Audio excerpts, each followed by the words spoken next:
Washington Journal continues. Michael Cox is the director of the O'Neill Center for Global Markets and Freedom at Southern Methodist University and also a former chief economist with the Federal Reserve Bank of Dallas. Welcome to the program, sir. Thanks, Rob. Nice to be here. Last week you wrote an op-ed in the New York Times under the headline "An Order of Prosperity to Go," talking about the president's commitment to doubling U.S. exports over the next 5 years. What is it that you're looking for from the administration?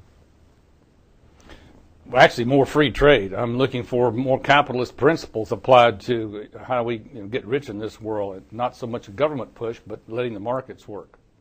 And regarding the doubling of exports and the growth of free trade, what would you like to see more of, the export of goods or the export of services?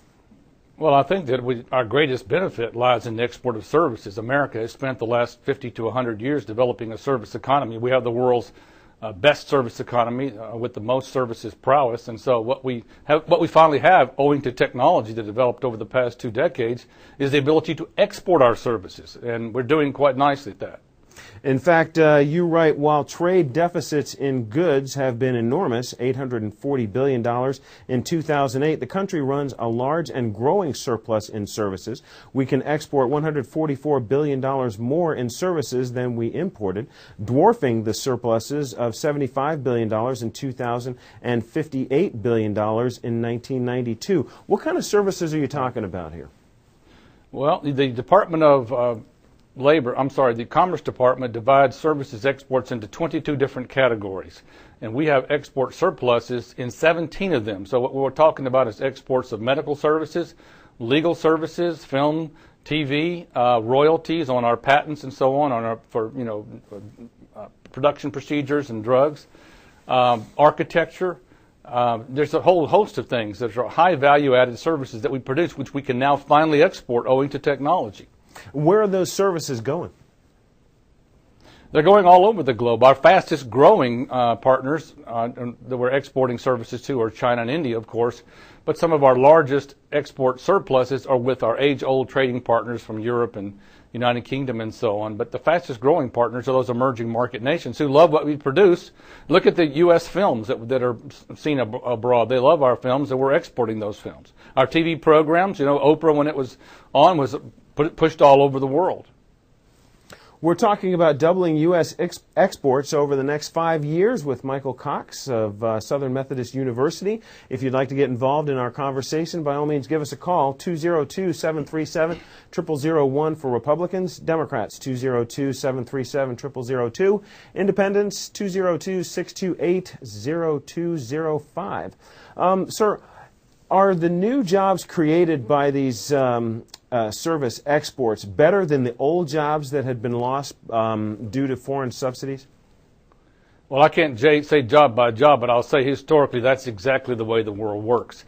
If you look at nations, who's wealthy in this world, among all the world's nations, the wealthiest nations, by and large, this is definitely true, tend to be large producers of services, goods, and manufacturing can only take you so far. There's a feeling in this nation, in this world, held among certain groups, that in order to get rich you have to produce material goods, but that's backwards.